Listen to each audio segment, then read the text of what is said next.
Assalamualaikum warahmatullahi wabarakatuh. Pagi ini Khazanah kembali menyajikan kepada Anda embun-embun ilmu yang terpendam dalam luasnya Khazanah Islam. Nabi SAW telah mengabarkan pada kita tentang tanda-tanda kiamat yang akan terjadi. Dan tanda terakhirnya adalah keluarnya api yang sangat besar. Tanda ini sekaligus menandai babak awal terjadinya kiamat. Nabi SAW mengabarkan api ini akan keluar dari jurang Adn, Yaman, lalu menggiring manusia. Dijelaskan dalam hadis Huzaifah bin Asid radhiyallahu anhu ketika menyebutkan tanda-tanda besar kiamat, di dalamnya ada sabda beliau sallallahu alaihi wasallam, dan yang terakhirnya adalah api yang keluar dari Yaman menggiring manusia ke tempat mereka berkumpul. Hadis riwayat Muslim. Dalam riwayat Abu Huzaifah juga disebutkan, dan api yang keluar dari jurang Aden yang menggiring manusia. Hadis riwayat Muslim. Akan tetapi ada riwayat lain yang menyebutkan bahwa Rasulullah SAW bersabda, akan keluar api dari Hadramaut atau Laut Hadramaut sebelum hari kiamat yang akan menggiring manusia. Hadis riwayat Ahmad dan Tirmizi. Imam Al-Bukhari rahimahullah meriwayatkan dari Anas radhiyallahu anhu bahwa Abdullah bin Salam ketika masuk Islam bertanya kepada Nabi SAW tentang beberapa masalah. Di antaranya, apakah tanda pertama datangnya kiamat? Lalu Nabi SAW menjawab, adapun tanda kiamat yang pertama adalah api yang mengumpulkan manusia dari timur ke barat. Hadis riwayat Bukhari. Dalam sejumlah riwayat hadis ini disebutkan waktu kemunculannya, yaitu bahwa api ini adalah tanda besar kiamat yang terakhir. Maksudnya ialah bahwa api ini sebagai tanda terakhir dari tanda-tanda kiamat yang sudah muncul. Tapi juga disebutkan bahwa kemunculan api merupakan tanda pertama kiamat. Maksudnya adalah jika api ini muncul, saat itulah proses kiamat dimulai. Dan kemunculan api menandai awal proses kiamat sebelum akhirnya ditiupnya sangkakala oleh malaikat atas perintah Allah Subhanahu wa Ta'ala. Api ini akan membesar dan terus bergerak menggiring manusia ke tempat dikumpulkannya seluruh manusia atau di mahsyar. Tapi yang dimaksud padang mahsyar di sini bukanlah mahsyar setelah kiamat, tapi mahsyar dunia sebelum terjadinya kiamat. Lalu di mana mahsyar dunia yang dimaksud dalam hadis ini? Di dalam riwayat Ibnu Majah dan Hakim disebutkan Rasul sallallahu alaihi wasallam bersabda, Baitul Maqdis adalah tanah mahsyar, tempat pengumpulan, dan mansyar atau tempat penyebaran. Datangilah dan sholatlah kalian di dalamnya. Hadis riwayat Ibnu Majah dan Hakim. Inilah kawasan Syam, termasuk di dalamnya Palestina. Lalu untuk apa dikumpulkan di tempat ini, padahal bumi belum hancur, belum waktunya penghisaban atau perhitungan? Wallahu a'lam. Tidak ditemukan keterangan dari Nabi SAW yang menjelaskan masalah ini. Hanya saja Nabi SAW menjelaskan bahwa saat penggiringan oleh api ini, saat itu manusia dalam keadaan berbeda-beda dan berkelompok-kelompok. Setidaknya ada 3 kelompok. Pertama, kelompok yang penuh sukacita. Mereka makan, mengenakan pakaian, dan menaiki kendaraan. Kelompok kedua, yang terkadang berjalan dan terkadang menaiki kendaraan. Mereka semua saling bergantian dengan satu unta, sebagaimana akan dijelaskan dalam hadis Nabi SAW. 2 orang di atas unta dan 3 orang di atas unta. Sampai beliau bersabda, dan 10 orang di atas kendaraan saling bergantian. Hal itu terjadi karena sedikitnya kendaraan ketika itu.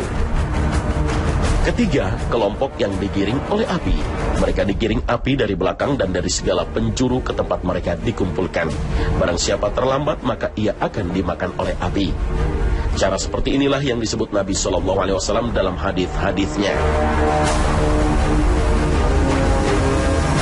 Imam Al-Bukhari dan Muslim meriwayatkan dari Abu Hurairah radhiyallahu anhu dari Nabi SAW, beliau bersabda, manusia itu dikumpulkan menjadi 3 kelompok.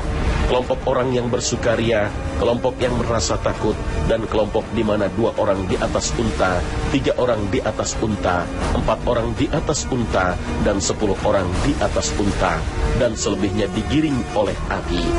Api ini akan selalu bersama mereka di saat mereka istirahat, di saat mereka bermalam, di waktu pagi, dan di waktu sore hari. Hadis riwayat Bukhari dan Muslim. Api yang menggiring manusia saat itu akan terus menemani manusia waktu istirahat hingga tiba di tempat tujuan. Abdullah bin Amr radhiyallahu anhuma menuturkan bahwa Rasulullah sallallahu alaihi wasallam bersabda, akan dikeluarkan api pada penduduk yang ada di timur, lalu api tersebut menggiring mereka ke barat. Ia akan selalu bersama mereka saat mereka bermalam, saat mereka beristirahat. Apa saja yang jatuh dan tertinggal dari mereka menjadi miliknya, dimakannya. Ia berada di belakang dan menggiring mereka bagaikan digiringnya unta yang patah kakinya. Hadis riwayat Tabrani dan Hakim. Lalu mengapa saat digiring ke mahsyar manusia tidak berkendara semuanya? Suatu ketika sahabat Nabi sallallahu alaihi wasallam, Abu Dzar radhiyallahu anhu, berdiri lalu mengatakan pada kaumnya, "Wahai Bani Ghifar, bersatulah dan janganlah kalian berselisih, karena As-Sadiqul Masduq sallallahu alaihi wasallam telah bersabda kepadaku, sesungguhnya manusia akan dikumpulkan dalam 3 kelompok. 1 kelompok yang mengenakan pakaian, diberi makan dan berkendaraan. 1 kelompok yang berjalan dan berlari. Dan 1 kelompok lain yang wajah-wajah mereka diseret oleh para malaikat dan digiring menuju api." Lalu seseorang dari mereka berkata, "2 kelompok ini sudah kami ketahui. Maka bagaimana keadaan orang yang berjalan dan berlari?" Beliau menjawab, "Allah mengirimkan penyakit yang mematikan pada binatang tunggangan mereka hingga tidak ada yang tersisa. Bahkan seseorang memiliki kebun yang sangat bagus akan ditukarnya dengan unta betina gemuk yang memiliki pelana. Akan tetapi orang tersebut tidak bisa melakukannya, memilikinya." Hadis riwayat Ahmad, Nasa'i dan Hakim.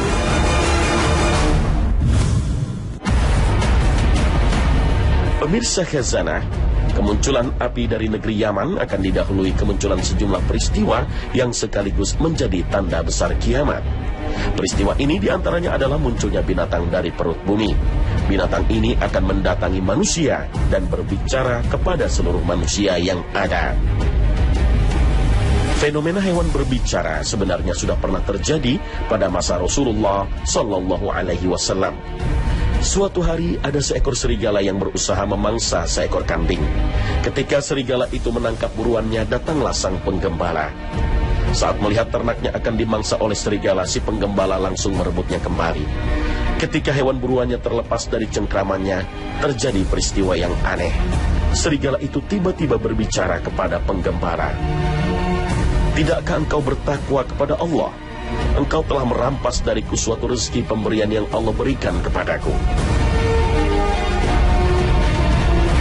Mendengar ucapan ini, sang penggembala kaget lalu berkata, "Sungguh aneh, ada yang dapat berbicara kepadaku seperti manusia." Serigala itu kembali berkata, "Maukah engkau mendengarkan sesuatu yang lebih mengherankan daripada hal ini? Muhammad sallallahu alaihi wasallam yang ada di Mekkah telah mengabarkan manusia tentang berita dan kisah umat-umat terdahulu." Sang penggembala pun mengumpulkan seluruh ternaknya dan menggiringnya pulang ke Madinah. Sang penggembala segera menuju rumah Nabi sallallahu alaihi wasallam dan menceritakan kejadian aneh yang baru saja dialaminya. Ketika mendengar cerita dan pengalaman sang penggembala, Nabi Muhammad SAW memerintahkan agar dikumandangkan perintah untuk sholat berjamaah. Setelah para sahabat berkumpul, Nabi memerintahkan si penggembala kembali mengulang kisahnya. Lalu si penggembala bercerita bahwa ia telah bertemu dengan serigala aneh yang mampu berbicara dengan bahasa manusia. Kemudian Nabi SAW bersabda, "Apa yang dikatakan penggembala ini benar. Demi yang jiwaku ada di tangannya, kiamat tak akan terjadi sampai hewan-hewan buas akan berbicara dengan manusia. Orang-orang akan diajak bicara oleh ujung cambuknya dan tali sandalnya. Pahanya akan mengabarinya tentang sesuatu dilakukan oleh keluarganya setelah kepergiannya." Kisah serigala yang bisa bicara ini disebutkan dalam beberapa kitab hadis.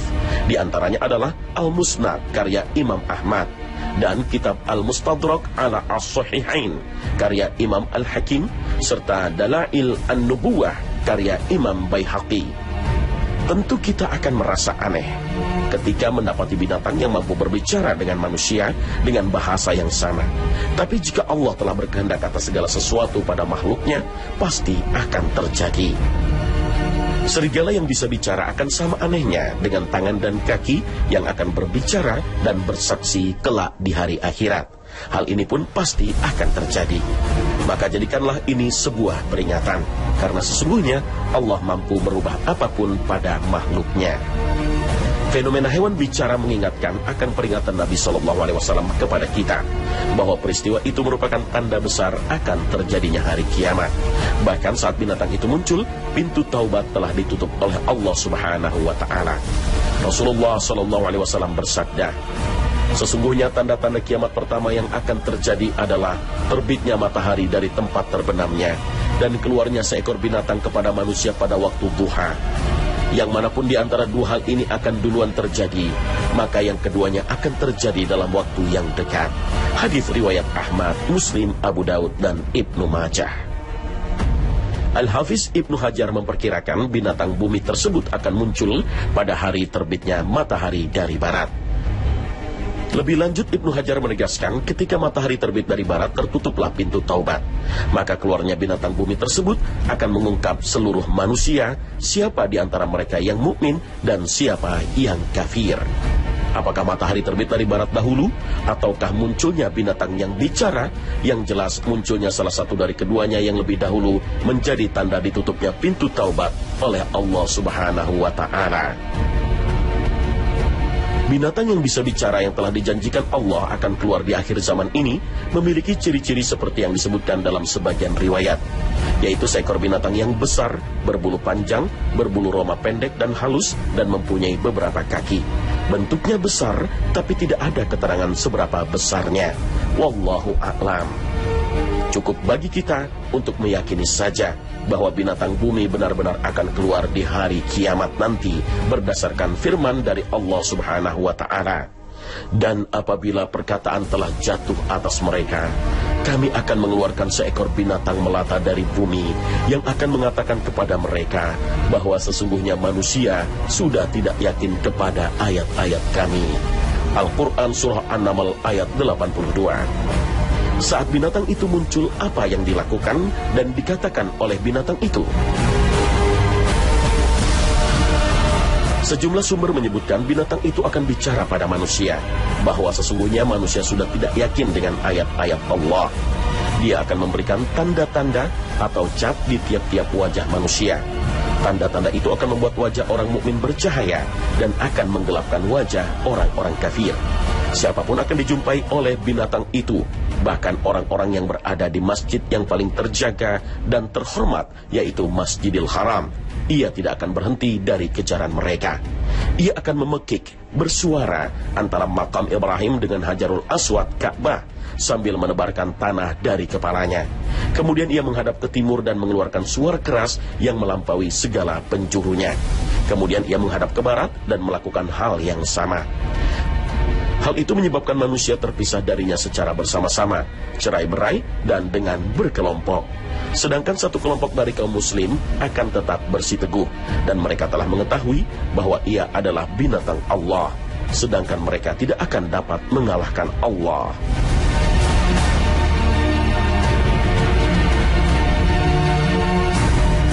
Binatang tersebut memberi tanda pada muka orang mukmin sehingga ia menjadi terang seperti bintang. Binatang tersebut akan berjalan di muka bumi yang tidak dapat dikejar oleh siapapun, serta tidak seorang pun yang dapat melarikan diri darinya. Bahkan apabila seorang laki-laki berlindung dengan melakukan sholat, maka binatang itu tetap akan datang dari belakangnya dengan berkata, "Hai Fulan, mengapa baru sekarang kamu sholat?" Lalu ia memberi tanda pada mukanya dan pergi. Adanya fenomena binatang bisa bicara memang bukan berarti itulah tanda kiamat besar yang dijanjikan Allah Subhanahu wa Ta'ala. Tapi fenomena ini mengingatkan kita akan munculnya janji Allah yang sekaligus sebagai pertanda tertutupnya pintu taubat. Maka benahi diri kita Pertebal bekal kita dan perkuat keimanan kita untuk menyongsong datangnya waktu munculnya binatang melata yang akan bicara pada semua manusia. Wallahu a'lam bishawab.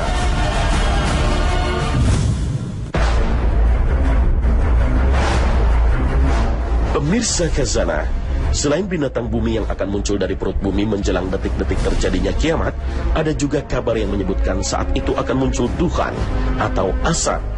Asap ini akan meliputi bumi dan kabarnya asap inilah yang paling ditakuti oleh Dajjal.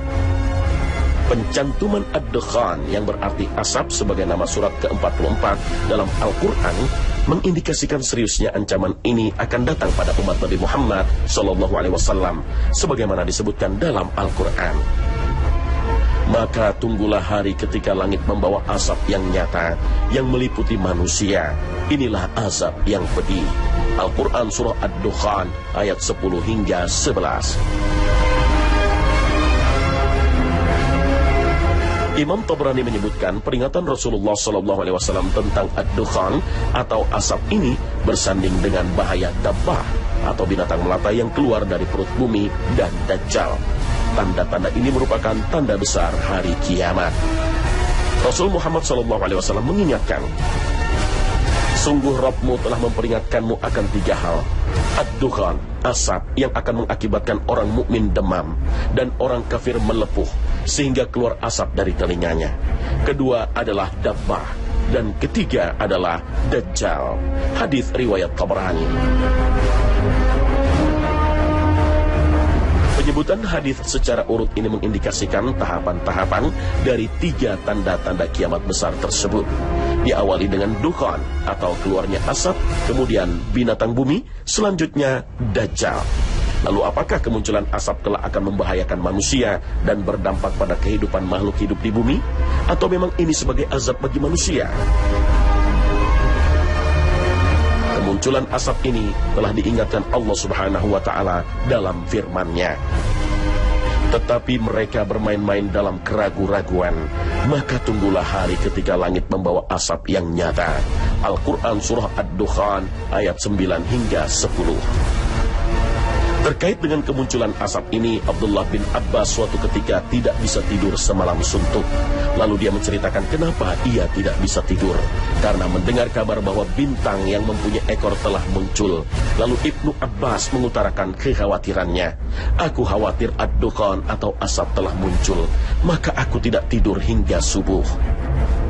Melihat lafaz ayat fartaqib yang artinya maka tunggulah menunjukkan sesuatu yang belum terjadi, tapi mengindikasikan sangat dekat kedatangannya karena ada kata perintah untuk menunggu.